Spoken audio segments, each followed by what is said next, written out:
Welcome.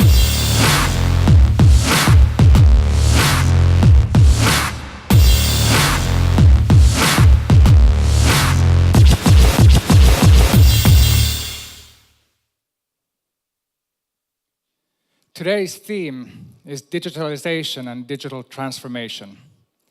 So what is that exactly?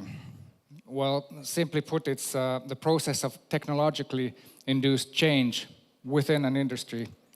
Not just going paperless or automating, but rethinking some or all of the business in digital terms. Estimates have been made that 70 to 80% of companies will fail at digital transformation. Thus, it's not only the social and healthcare sector that's struggling, and I know it's no easy task to transform. But the dependency ratio and the way it's developing, we just can't afford 80% of you failing. Without significant reformation and successful digital transformation, we just can't uphold the welfare system as we know it. We would run out of resources. Well, why then is digital transformation in this social and healthcare sector so difficult? Why is it struggling to take off in Finland? Well, for one, there have not been enough incentives to develop and transform. The public sector has been working hard to keep up with the ever-increasing demand for services. Specialized care, well, that's top class, even on a global level, speaking also about digitalization. But as a whole, the public sector is facing difficulties to develop. It's no easy task to transform under such heavy pressure with rather limited resources. Many of the development attempts have been funded by outside parties. Unfortunately, when this outside funding has ceased, it's often meant that these attempts have failed or they've stopped. Perhaps this is due to a lack of ownership or perhaps lack of motivation to transform. Increased competition and transparency will bring more incentives and motivation. The same has been evident for the third sector, which has a significant role providing services that the public sector lacks resources in. This sector needs a lot of development, especially with regards to interoperability with the public and private sectors. The private sector has put a lot of its effort into further improving its competitive advantage. That is fast and easy access to care. Well, new challenges lie ahead now. As revenue models change from fee for service to more value-based models and pressure from both national reformation and then also the industry of insurance. Secondly, in social and healthcare, the focus of leadership has been traditionally focused on control. This industry has a very long tradition of culture in hierarchy, control, and fixed procedures. This is in many ways a very suboptimal culture for driving innovation in a fast-changing environment.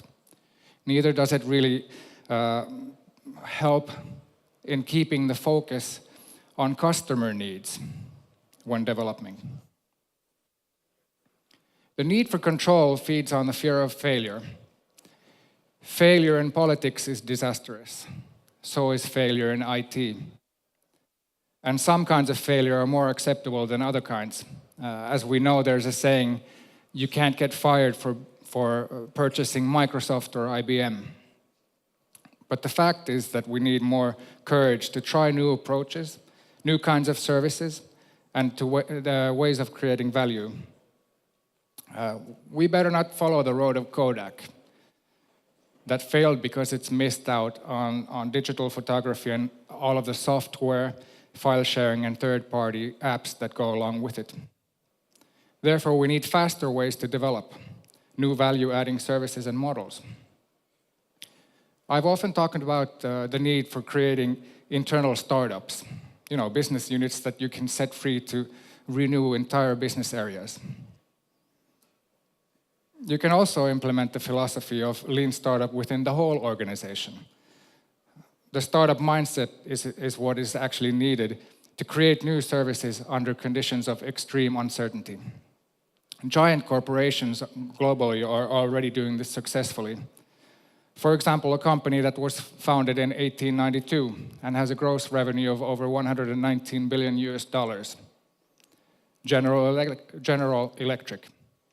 That's much bigger than the whole of the social and welfare sector in all of Finland. If they can do it, so can we. This kind of mindset needs to be implemented not only in companies, but organizations and also on a national level. In a broader sense, leadership from the perspective of governmental control is also a challenge, especially in terms of funding mechanisms and regulation.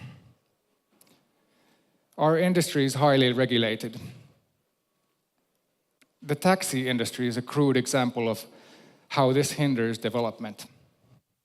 Laws and regulation of the taxi industry have gone quite far into regulating not only the outcomes, but also the implementation. Strictly regulating who, what, and how doesn't leave room for appropriate development efforts. There's a risk in this area in our industry as well.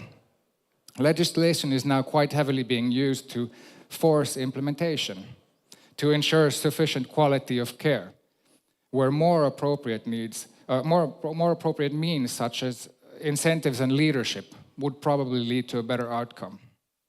For example, setting minimum levels for the amount of nurses per resident in a nursing home, that's a pretty crude way of ensuring quality of care. Regulation has also brought about certification needs, which have caused some unnecessarily high barriers to entry.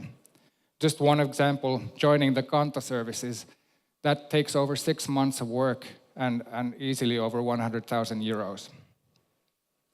Funding is fragmented, and structures of funding mechanisms have slowed the development of digital services. One example of this was how the development of telehealth was slowed by the Social Insurance Institution of Finland, as they didn't reimburse remote care or remote appointments.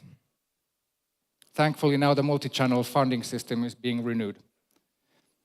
And then on this issue of state control and national initiatives, I've been thinking that perhaps creating a centralized national entity is not exactly the textbook solution for spurring innovation and furthering digital transformation. Of course, it all depends on how things are implemented. Digital transformation would benefit greatly from increased cooperation. As we know, Napster, Uber, and similar Lone Rangers in other fields, they have been able to disrupt and transform entire industries on their own.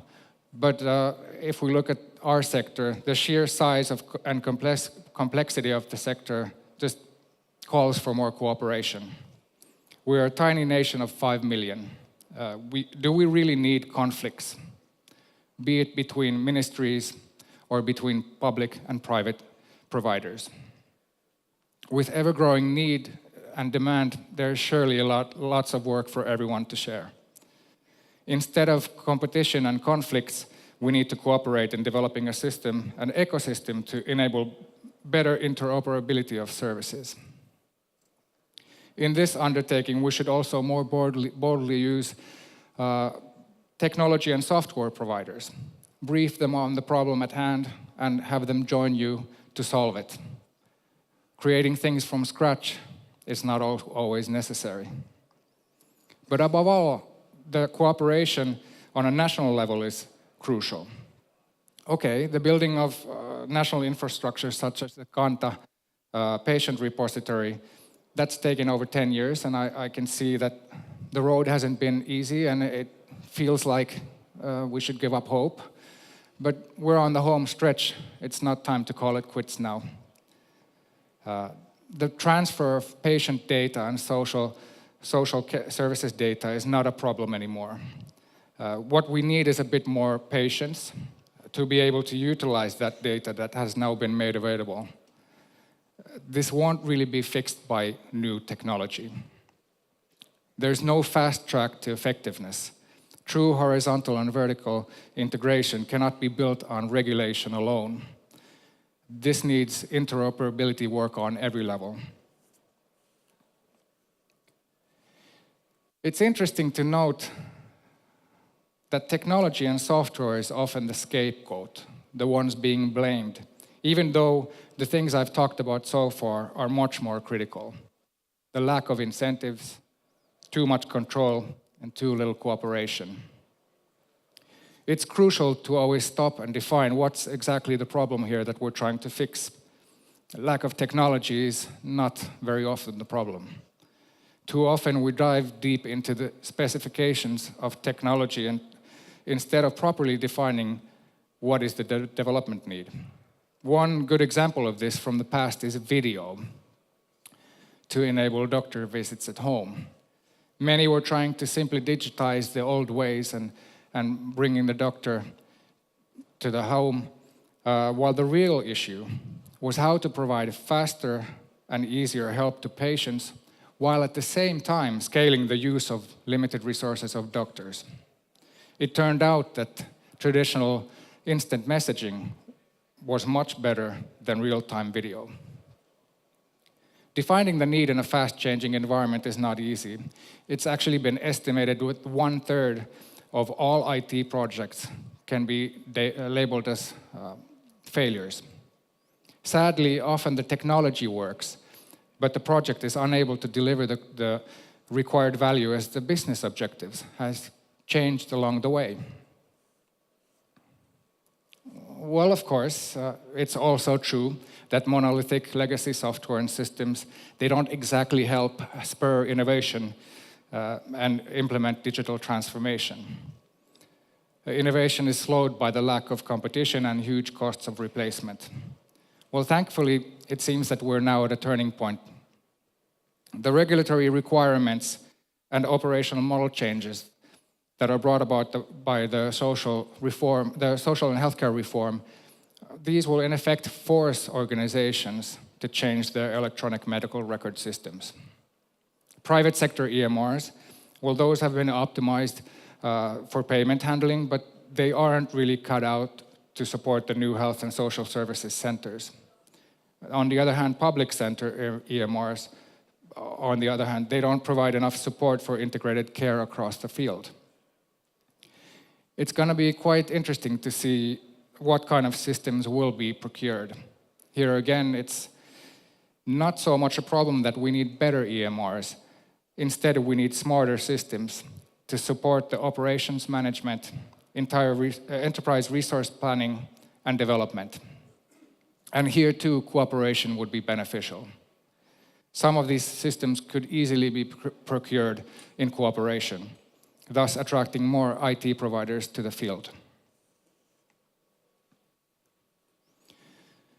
But it's not all looking that bad in terms of getting digital health getting digital health to really take off.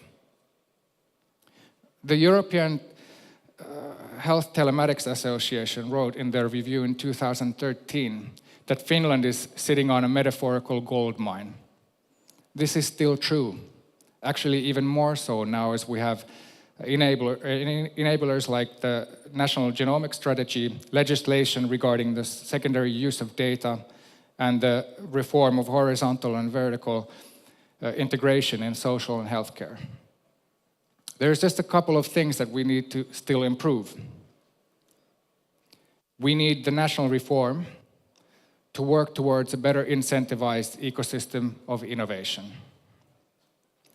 We need to be careful not to over-regulate. It's much safer to guide wisely and to monitor closely. We need to foster lean startup mentality, and to think bigger. This, I presume, will be a long road. It's something that has to be started even though we don't quite know where we're going and how to get there.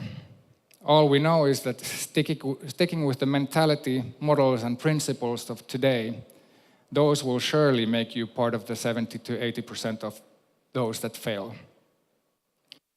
And lastly, we need more cooperation between providers and other key stakeholders, as well as on a national level. So let's work together to build success. Thank you.